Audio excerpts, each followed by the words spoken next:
Coucou tout le monde! Aujourd'hui je vous retrouve enfin pour la vidéo de mon bilan des 1 an aux États-Unis. Alors avant de commencer, pour ceux qui ne me connaissent pas, je m'appelle Pauline, j'ai 19 ans. J'ai été au pair pendant 1 an dans le Nevada aux États-Unis. Je me suis occupée de 2 enfants, Salvador qui avait 1 an quand je suis arrivée et qui en a 2 maintenant, et Maseko qui avait 9 ans et qui en a 10 maintenant, donc 2 garçons. J'étais dans une famille franco-américaine, le papa était franco-américain et la maman était américaine.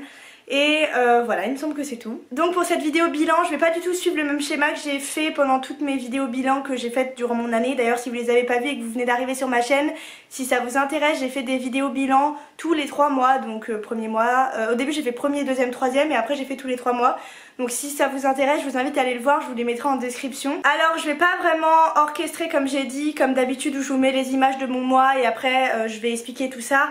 Non, ce que je vais faire là c'est vraiment vous parler librement parce que ça fait 1 an. La vidéo risque d'être longue d'ailleurs, je m'excuse pour ceux pour qui ça sera trop long, mais j'ai tellement de choses à dire. 1 an ça représente tellement de choses, ça m'a tellement changé la vie cette expérience que j'ai tellement de choses à dire que c'est incroyable. Déjà je vais commencer par vous dire tout ce que j'ai fait pendant ces 3 derniers mois. Alors durant ces 3 mois j'ai eu un petit passage pas très cool, je vais vous en parler rapidement, je vais pas m'étaler sur le sujet. Salvador, le petit que je gardais, est allé à l'hôpital. En fait j'étais en week-end à San Francisco avec des amis américains et j'ai mon host dad, donc Nico, qui m'a appelé pour me dire écoute Salvador est allé à l'hôpital, apparemment il avait beaucoup de fièvre et il a convulsé. Je vous avoue que j'ai fondu en larmes là-bas parce qu'en fait c'est là que je me suis vraiment rendu compte que je me suis vraiment attachée à ce gamin et que voilà, je vais pas pleurer maintenant, mais ça, il a fait partie de moi pendant toute mon année. Il me manque énormément d'ailleurs, c'est un truc de malade. Et du coup ça m'a vraiment particulièrement touchée. Voilà, je voulais pas pleurer, c'est pas grave. Au moins vous voyez vraiment la vie réelle, à quel point il me manque et à quel point je me suis attachée à ce gamin et c'est un truc de malade. Donc bref, je suis pas en dépression, hein, je vous rassure, mais c'est assez compliqué encore aujourd'hui. De toute façon, durant cette aventure au pair, je vous ai toujours promis d'être honnête avec moi-même et surtout d'être honnête avec vous. Donc je vous avoue que le retour en France, ça fait 3 mois que je suis rentrée, il n'est pas facile, mais ça va. Donc comme je vous ai dit, donc il est allé à l'hôpital, je suis rentrée, je vous rassure, rien de grave. Au final en fait il avait une otite interne hyper infectée, j'ai pas trop compris. Et en fait il a, à cause de la fièvre qui a vraiment monté d'un coup, il a vraiment convulsé. Et c'est vraiment par rapport au taux de fièvre et rien d'autre. Donc il a fait plein d'examens, ils lui ont fait des bilans sanguins, ils lui ont fait des examens du cerveau, enfin vraiment plein de trucs. En plus si vous le savez pas, je crois que j'en avais déjà parlé dans une de mes vidéos, mais entre les 2 enfants, donc entre Maseko et Salvador, ils ont perdu un enfant d'une maladie du jour au lendemain en fait. Ils savaient pas ce qu'il avait et du jour au lendemain il est décédé. Et du coup c'était assez compliqué, donc quand ils ont su ça ils étaient vraiment pas bien du tout parce que c'est compréhensible quoi, ils ont perdu un gosse. Et ils avaient peur que ça se reproduise, enfin, c'était un peu un schéma similaire à ce qui s'était passé, donc c'est pas forcément évident. Mais bon, tout allait mieux, Salvador est rentré, il était assez fatigué, il demandait vraiment de le ménager, donc au début c'était vraiment repos, on lisait beaucoup. D'ailleurs Nico l'a abonné au livre Poppy, vous savez les petits magazines pour enfants en français, et au moins on les recevait tous les mois et ça lui a trop plu, genre vraiment il arrêtait pas, il adorait les Poppy, on les lisait 50 000 fois le même, mais il adorait ça donc c'est pas grave. Ensuite il y a eu donc le départ de Claire, donc c'était ma copine d'aventure, entre guillemets, une de mes copines d'aventure françaises, donc elle est partie. Je vous avoue qu'au début je pensais pas que ça allait me toucher, mais au final j'étais pas très bien. Mais bon, voilà. Et il y a sa remplaçante qui est arrivée. Et alors là, pour être franche avec vous, gros coup de cœur de l'année. Mais vraiment de l'année. Déjà, quand elle est arrivée, direct, j'ai compris que... Enfin, on avait déjà bien parlé. Et je me suis dit, bon, on va bien s'entendre. Mais là, vraiment, ça a confirmé ce que je pensais. On s'est super bien entendu. Ça a été une des meilleures parties de mon année. Elle est géniale. Floriane, si tu passes par là, je te fais plein de gros bisous. Enfin voilà, elle m'a fait vivre une fin d'aventure vraiment extraordinaire. Et je la remercie encore. Et voilà, même quand je suis partie, elle m'a laissé une petite carte discrètement dans mon sac à dos parce que c'est elle qui m'a emmenée à l'aéroport parce que je voulais pas faire les au revoir à l'aéroport, absolument pas. Avec les kids et tout, enfin je vous en reparlerai. Sinon il y a eu l'anniversaire de Maseko, donc mon grand, on a fait un espèce de match de foot, je vous mettrai des photos si j'en retrouve, de toute façon à chaque fois que je vous parle d'un truc je vous mets des photos. On avait fait un espèce de match de foot dans un futsal, c'était super sympa. Ensuite j'ai fait l'anniversaire de Isabella. Alors elle c'était une au pair qui n'était pas française mais elle nous a invités on a fait quasiment toutes les au pairs étaient réunies pour son anniversaire et c'était dans sa villa en fait, c'était dans la maison où elle vivait en tant qu'au pair, mais je vous assure que c'était une maison, je vais vous mettre des images, mais c'était un truc de malade mental. Ensuite on a toujours continué à aller à Bundox, même avec Flo. Flo, je lui ai présenté Bundox, vous savez le bar dont je vous avais parlé, donc c'était un peu un bar avec des arcades et tout, des jeux d'arcade, et c'était vraiment sympa. Puis moi qui n'ai pas 21 ans, je pouvais y aller, donc c'était vraiment top. Et avec Flo en fait on a super sympathisé avec le DJ de ce bar là, et du coup au final on était toujours là-bas quand il mixait, on essayait d'y aller le soir et tout, c'était vraiment sympa et franchement c'était des très bonnes soirées. J'adore ce bar, vraiment c'est top. J'ai aussi fait du golf avec Paul, donc ça c'est d'ailleurs le barman du bar où on allait, donc ça c'est devenu un super ami, et on a fait du mini golf. Autant vous dire qu'on était nuls, mais alors nul à un point, c'était catastrophique, mais c'était super bien, ça me laissera des bons souvenirs. C'est un petit truc super cool et donc je suis vraiment fière. Salvador Comte, c'est pas une blague. En fait un coup j'étais dans le couloir juste en face de la salle de bain, il était dans son bain et genre je le regardais, je rangeais ses habits en même temps, et il était en train de compter ses canards en plastique en fait, et il posait ses canards sur la baignoire, il disait 1 papa canard, 2 papa canard, 3 papa canard. Du coup j'étais trop fière de moi parce qu'il comptait. Voilà, petite satisfaction personnelle, j'étais trop contente. Ensuite, il nous est arrivé un truc improbable avec Flo, donc la nouvelle au pair qui a remplacé Claire, la française. On est parti à Pyramid Lake, donc je vous mettrai des images du lac, c'était super joli, sauf qu'en fait on est parti avec sa voiture et on est littéralement au moment de partir resté coincé dans le sable. Ce n'est pas une blague, c'est à dire que la voiture était coincée, c'est à dire que la roue tournait et tout le sable, je sais pas si vous voyez le truc, genre en tourbillon, mais la voiture n'avançait plus, donc on était vraiment mais coincé de chez coincé. J'ai essayé de la pousser, j'ai essayé de faire tout ce qui était possible, la voiture ne bougeait pas. Alors franchement ça c'est un truc qui va nous rester en tête. On a flippé, mais alors flippé à un point. En plus il faut savoir que Pyramid Lake, vous allez le voir dans les images, il n'y a rien autour, rien, pas de réseau, on avait rien en fait. Et du coup de bol, il y avait un espèce de camping-car, genre un 4x4 avec 2-3 camping-cars où il y avait des pêcheurs, et du coup au culot on allait leur demander excusez-moi on est coincé dans le sable, enfin venez nous aider quoi, on peut pas le faire, on est deux nanas, voilà. Et au final deux monsieur très gentils qui sont venus nous aider, qui nous ont retiré. En fait on a eu de la chance parce qu'on avait le truc, vous savez la boule à l'arrière de la voiture. Lui il a réussi à accrocher son crochet sur son 4x4 et il a tiré avec son 4x4 la voiture. S'il avait, vous savez, c'était les gros 4x4 avec les cordes là, enfin les chaînes pour vraiment retirer la voiture, et heureusement qu'ils étaient là. Il nous a carrément sorti la voiture, lui il l'a conduit, il l'a sorti sur la route parce qu'il a dit si vous restez coincé c'est mort.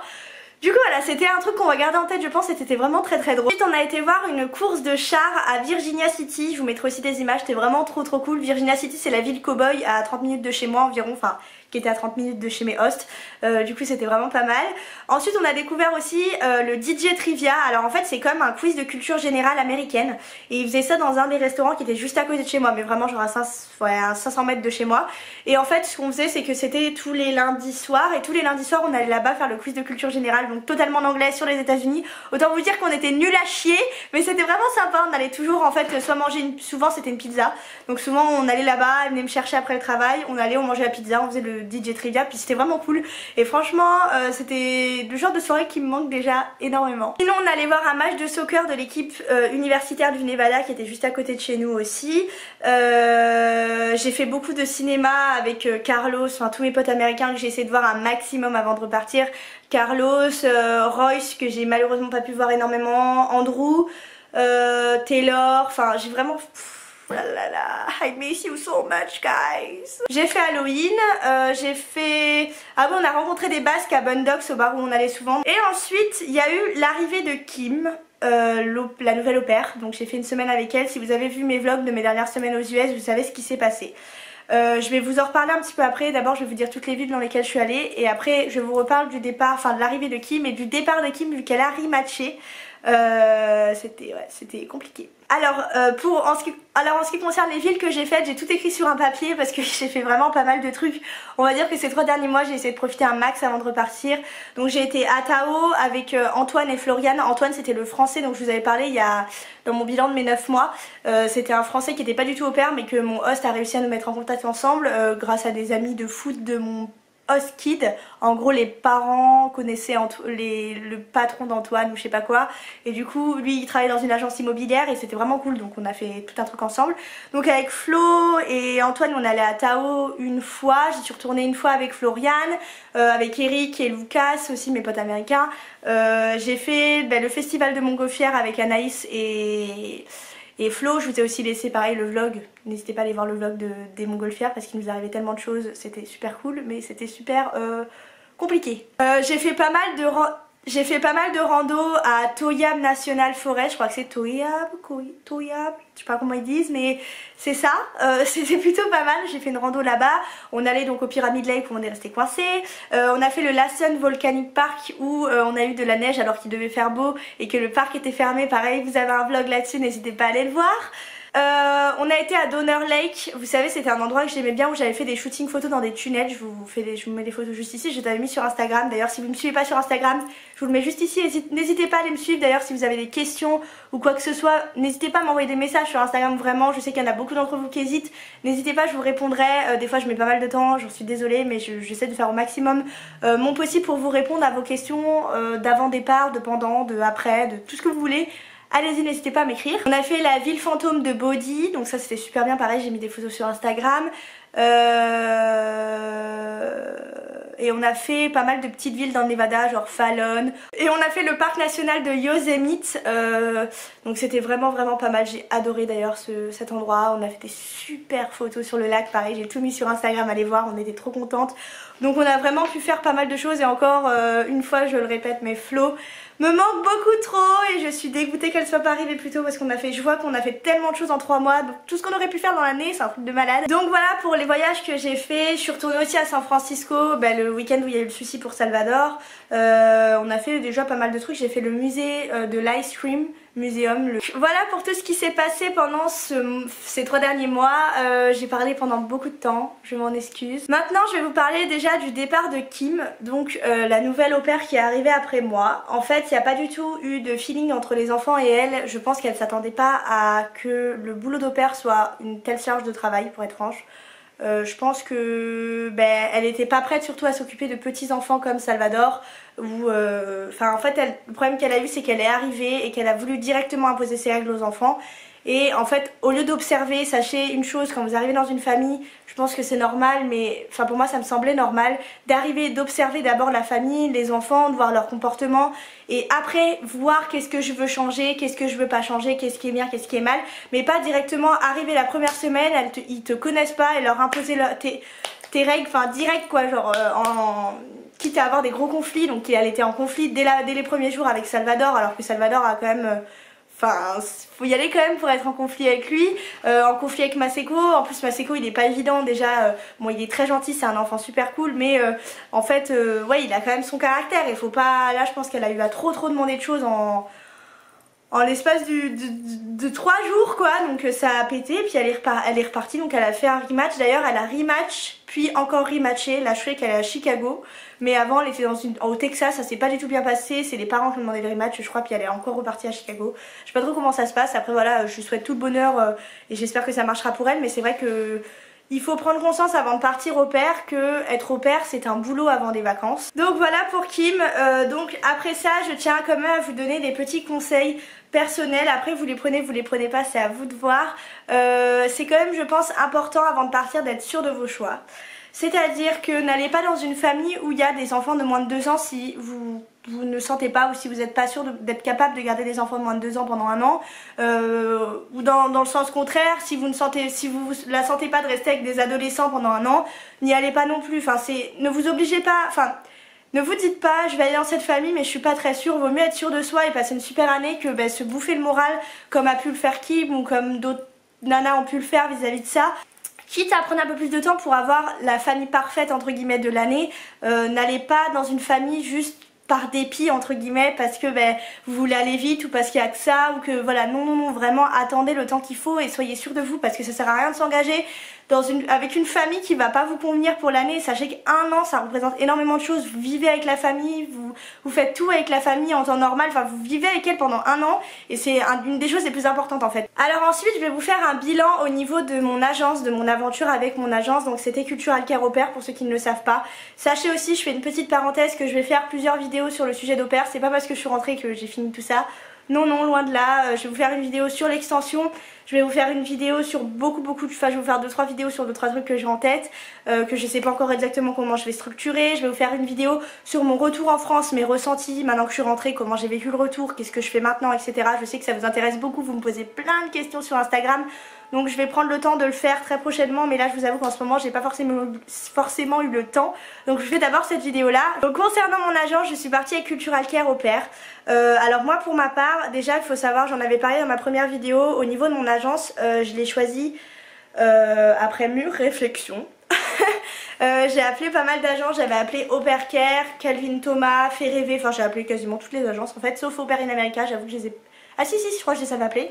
Et en fait j'ai vraiment eu un gros feeling avec la personne que j'avais eu au téléphone de Cultural Care qui s'appelle Megan. Je sais pas si elle va vous suivre un jour ou l'autre, mais moi elle avait suivi mon dossier et c'est quelqu'un avec qui j'ai super bien accroché. Pareil j'avais Kelly aussi qui suivait mon dossier et qui d'ailleurs m'aide pour un projet que je suis en train de concrétiser vis-à-vis de la vidéo pair. Ça aussi je vais vous en parler parce que c'est très important. Pour en revenir au sujet de l'agence, pour moi je n'ai pas eu de gros problèmes avec eux. J'ai passé une super année, j'ai eu un super suivi autant avant le départ que pendant, on va dire pendant mon aventure. J'ai eu un super suivi au niveau de la LCC, c'était top. J'ai vraiment pas de soucis au niveau de l'agence. Après j'ai vraiment eu un tout petit problème avec eux à la fin de mon année, un petit problème d'incompréhension je pense, ou de, on va dire, de manque de communication, je sais pas vraiment en fait, mais j'avais eu un super suivi par Megan et Kelly, les deux filles qui suivaient mon dossier, et on va dire que je devais étendre mon année. J'avais trouvé la famille et tout à Boston, je devais aller à Boston, j'avais trouvé une famille, super famille en plus, coup de cœur et tout, mais finalement ça ne s'est pas fait dû à certaines raisons que j'ignorais en fait sur l'extension, que ça concerne le permis, le budget ou d'autres choses, le visa ou d'autres trucs. On va dire que c'est des choses que l'agence m'avait pas dit. Et j'ai passé des heures au téléphone avec le consulat de Boston pour avoir réponse à mes questions parce que je ne savais pas comment faire en fait. J'ai eu pas mal de soucis, je vous en parlerai quand je vais parler de la vidéo de l'extension, parce que pareil je vais vous faire une vidéo sur l'extension, mais je sais de quoi je parle vu que j'ai vécu l'extension sans avoir fait ma deuxième année. On va dire vraiment le démarche d'extension, je vais vous en parler en l'ayant vécu, donc je saurai ce que je vous dis et je vais essayer de vous faire éviter les problèmes que j'ai eu ou les malentendus, ce genre de choses, vous savez. Et du coup c'est le seul petit hic que j'ai eu, mais après voilà j'ai été très claire avec eux, eux aussi l'ont été vis-à-vis de moi et ils m'ont vraiment compris dans ma décision. Quand j'ai annulé mon extension, il n'y a pas eu de souci, ils m'ont remboursé mes frais d'agence etc. Parce qu'il faut payer les frais d'agence, vous savez une partie des frais d'agence quand vous trouvez votre famille. Direct ils m'ont remboursé, je les ai appelés en expliquant le problème, qu'il y a des choses qu'ils m'ont pas dites alors qu'elles sont bien là ces choses là, et ils se sont excusés entre guillemets et m'ont clairement fait comprendre qu'ils allaient me rembourser, qu'il n'y avait aucun problème. Donc voilà, bref, en dehors de ces soucis là, de toute façon il n'y avait pas que ça qui faisait que j'allais ne pas étendre, mais on va dire que ça a été une accumulation de choses qui ont fait que finalement j'ai pas étendu. Voilà, mais je vous en reparlerai dans une autre vidéo, mais en tout cas pour faire le bilan au niveau du suivi de l'agence, je n'ai rien à redire, c'est une agence top et je vous la recommande à 100% pour ma part. C'est une des agences la plus chère je crois, mais on va dire que je préférais mettre le prix et être sûre dans quoi j'allais aller et d'être sûre d'avoir un bon suivi entre guillemets, que ne pas mettre le prix et au final ne pas être sûre de tout ça. Après le prix ne veut rien dire, je sais que les agences sont super cool, surtout Au Pair Care, j'en ai beaucoup entendu de bien aussi. J'ai pas vécu l'expérience avec eux donc je sais pas. Mais à ce qu'on m'a dit, Au Pair Care sont top aussi. À vous de vous renseigner, à vous de faire vos propres démarches de votre côté, d'appeler les agences, n'hésitez pas à les appeler, ils sont là pour ça. Et de voir dans quelle agence vous vous sentez le mieux pour partir, entre guillemets, avec qui vous avez le feeling, avec qui vous sentez que ça peut le faire, etc. Mais en tout cas voilà, moi pour ma part j'avais choisi Cultural Care et je ne regrette pas mon choix. Pour l'agence, et maintenant je vais vous faire un bilan de mon année en général. On va dire que je vais vous dire un petit peu tout ce que j'ai pensé de mon année et ce que je peux vous dire de tout ça, ce que j'en retiens entre guillemets. Être au pair c'est une expérience unique au monde, je pense qu'on peut le vivre qu'une fois dans notre vie entre guillemets, c'est un truc à faire, vraiment je vous le recommande. Si vous hésitez, allez-y, mais allez-y. C'est une super expérience qui m'a enrichi autant personnellement qui a enrichi un peu plein de choses en moi, plein de choses dans mon quotidien, plein de choses dans ma façon de penser, plein de choses. J'ai tellement découvert de choses, j'ai tellement vu de choses durant mon année que en fait il y a eu tellement de choses dans ma tête, c'est un truc de malade. Donc je vous recommande vraiment l'expérience au pair parce qu'en fait vous allez faire des choses, voir des choses, découvrir des choses que vous ne pouvez pas découvrir si vous ne partez pas au pair. Partir au pair c'est vraiment dans un contexte particulier, vous vivez dans la famille, c'est quand même un travail, mais vous pouvez voyager, ça vous permet quand même au niveau du prix, je trouve que même Je dis que l'agence est chère, mais j'ai quand même payé 1600 € environ pour un an. Quand vous y pensez, c'est rien en fait, ça comprend tout et c'est rien, franchement c'est rien. Pour une année, on va dire, vous partez dans un autre contexte, vous payez vos billets d'avion vous-même, vous partez aux États-Unis, vous en allez avoir pour 1000 € à tout casser, hein, en général, on va dire ça comme ça. Et plus le logement, plus tout ça. Et on va dire que le fait d'avoir vécu vraiment... Et... Au pair, c'est vivre avec une famille, c'est partager leur quotidien, c'est voir la culture américaine vraiment dans le milieu même parce que vous vivez avec des Américains. Donc je sais pas comment vous expliquer ça, mais je vous recommande ça parce que moi ça m'a été bénéfique de ouf, j'ai appris tellement de choses. J'ai pu apprendre aussi des choses à ma famille, aux enfants que je gardais, Salvador, Maseko, enfin je veux dire j'ai noué des liens avec des gens, ça aussi, enfin mes amis américains, je les oublierai pour rien au monde, je les ai encore au téléphone très souvent, enfin... C'est une expérience qui change la vie, enfin pour moi qui a changé la mienne en tout cas, et que je n'oublierai jamais parce que certes je suis jeune, mais on va dire que je me suis foutu un sacré coup de pied au cul pour partir et que je ne regrette pas du tout de me l'être foutu ce pied au cul et que oui ça a changé ma vie. Mon retour en France n'est pas très simple, je vous expliquerai un peu tout ça, mais je vous avoue que en fait je vis bien mon retour en France, je ne regrette pas entre guillemets d'être repartie parce qu'il y avait des choses qui m'attendaient en France. Mais ouais, j'ai plein de choses qui me manquent, mon quotidien aux États-Unis, le petit. Enfin, il y a tellement de choses qui me manquent que c'est assez compliqué. C'est surtout ça en fait, je pense que c'est l'après-aventure, les manques, on va dire, c'est assez compliqué. Je suis très heureuse d'avoir retrouvé ma bouffe française, par contre, moi qui vous en parlais pendant toute mon année, je suis trop contente. Et voilà, bref. Bref, partez au pair, c'est la meilleure aventure que vous pouvez vivre dans votre vie. Et voilà tout le monde, cette vidéo est terminée, j'espère qu'elle vous aura plu. Elle a été très très longue je pense, j'en suis vraiment désolée mais j'avais tellement de choses à vous dire que voilà, je parle et voilà, c'est une aventure unique et c'est une aventure sur laquelle j'ai vraiment beaucoup de choses à dire en fait. C'est assez compliqué de se retenir et de pas tout déballer. J'espère que j'ai été quand même assez claire avec tout ce que je vous ai dit, que vous avez plus ou moins... retenu des trucs et compris des choses. En tout cas sachez une chose, c'est que c'est une aventure unique, je le répète, et puis c'est surtout un truc inoubliable en fait, c'est un truc que vous le vivez, vous pouvez pas oublier les moments que vous allez passer pendant votre année, enfin c'est vraiment top. Et pareil je le dis pour toutes les au pairs, j'ai un gros message pour toutes les au pairs qui sont déjà sur place, profitez un maximum parce que le temps passe extrêmement vite. Et voilà, en tout cas je vous remercie de m'avoir suivi toute cette année, vraiment je vous remercie du fond du cœur. Je sais pas trop quoi vous dire, comment vous remercier autrement qu'en vous disant merci. J'espère que mon année au pair aux USA vous a plu, que ça a pu vous aider dans toutes vos démarches et tout ça. Je vous remets mon Instagram juste ici si vous avez des questions concernant vos démarches d'avant départ ou même pendant. N'hésitez pas à m'écrire, même au niveau des voyages, je sais qu'il y a beaucoup de nanas qui m'ont dit « Ah, j'ai vu que tu étais partie à Austin, est-ce que tu peux me conseiller un endroit pour dormir ?» ou d'autres trucs comme ça. N'hésitez pas. N'hésitez pas si vous avez n'importe quelle question, je suis là. Voilà, en tout cas, moi je vous retrouve très prochainement pour une vidéo concernant le sujet d'au pair aussi. Je vous fais plein de gros bisous. À la prochaine. Salut!